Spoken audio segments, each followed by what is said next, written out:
Hello guys, welcome to my channel technical mathematics. आज हम पढ़ेंगे एक्सरसाइज 6.1 का क्वेश्चन नंबर 1। सो गाइस, हम क्वेश्चन पहले पढ़ लेते हैं। लाइन ए बी जो line A B and C D intersect at O, जो line A B and C D है इंटरसेक्ट कर रही है at a point O. If angle A O C plus angle B O E is equal to 70, इन दोनों का जो सम होगा वो 70 डिग्री होगा। और हमसे पूछा है और एक और डिग्री बताया है, angle B O D is equal to 40 degree, ये गिवन है 40 डिग्री। और हमसे पूछा है find B O E and reflex angle of C O E. चलिए तो हम इसे सॉल्व करते हैं। पहले हम लिखेंगे गिवन। हमें सॉल्व करने के पहले लिखना पड़ता है गिवन क्या क्या दिया हुआ है। तो हम लिखेंगे गिवन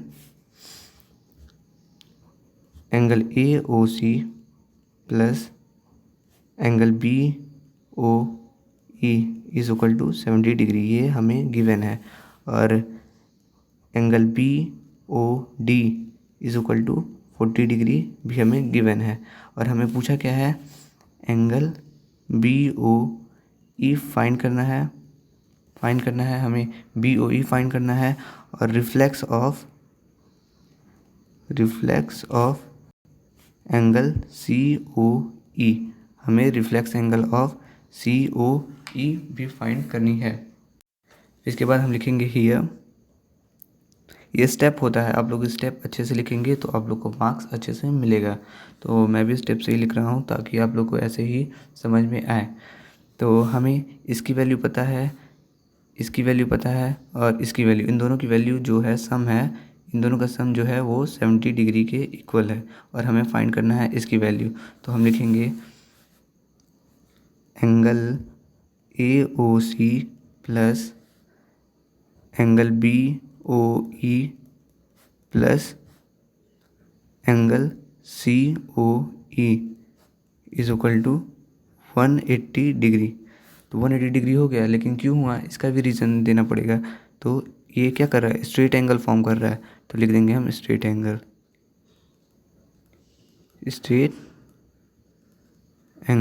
ये हो गया स्ट्रेट एंगल। अब हमें दिया हुआ क्वेश्चन में A O C plus B O E is equal to 70 degree, तो हम इसे लिख लेंगे 70 degree plus angle C O E is equal to 180 degree. अब angle C O E is equal to 180 minus 70 degree. Angle C O E is equal to, ये कितना हो जाएगा 110 डिग्री। सो गाइज, हमको सी ओ ई तो मिल गया है, इसमें हमसे क्या पूछा है सी ओ ई, लेकिन reflex angle of C O ई पूछा है।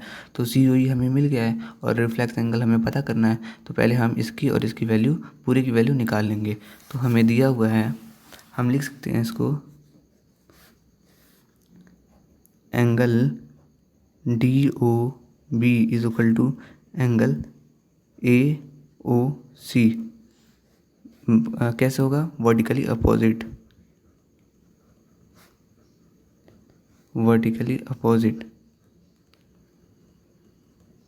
ये हो गया vertically opposite. Angle D O E देखिए, जब ये क्रॉस करती है तो ये वर्टिकली अपोजिट होगा। तो ये 40 डिग्री है, ये 40 डिग्री था, ये 40 डिग्री था, अब ये भी जो है 40 डिग्री हो जाएगी। तो ये दोनों इक्वल है। अब हमें इसकी वैल्यू पता चल गई, इसकी वैल्यू पता चल गई, इसकी वैल्यू पता करनी है। तो हम इसको लिख सकते हैं 40 plus 70 degree, 40 degree plus 70 degree plus angle B O E is equal to 180 degree. अब रीज़न क्या रहेगा, स्ट्रेट एंगल फॉर्म कर रहा है, straight angle STRAIGST, straight angle ये जो है फॉर्म कर रहा है। अब इन दोनों का हम ऐड करेंगे तो कितना होगा, ये हो जाएगा 110 plus angle B O E is equal to 180 degree. अब angle B O E is equal to 180 minus 110, अब ये कितना होगा, is equal to 70।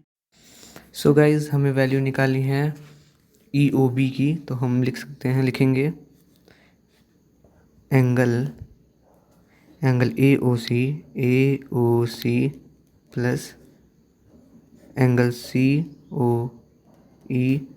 Plus angle EOB is equal to EOB is equal to 180 degree. क्या होगा? Straight angle ये हो गया स्ट्रेट एंगल। अब हमें AOC की वैल्यू पता है, AOC की वैल्यू है 40 और COE की वैल्यू है 110।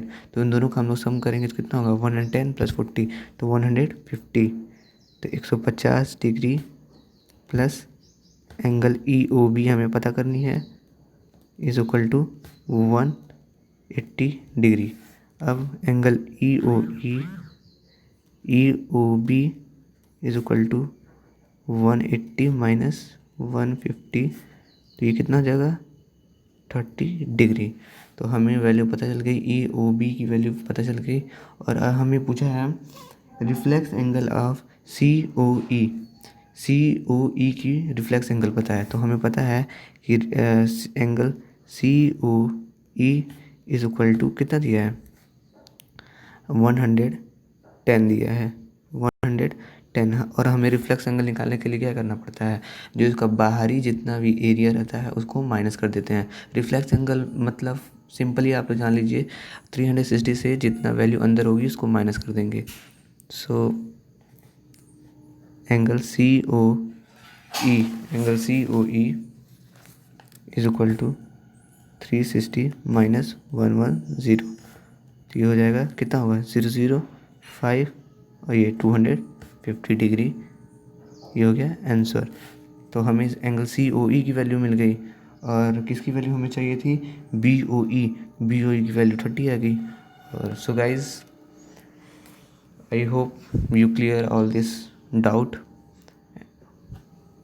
Thank you.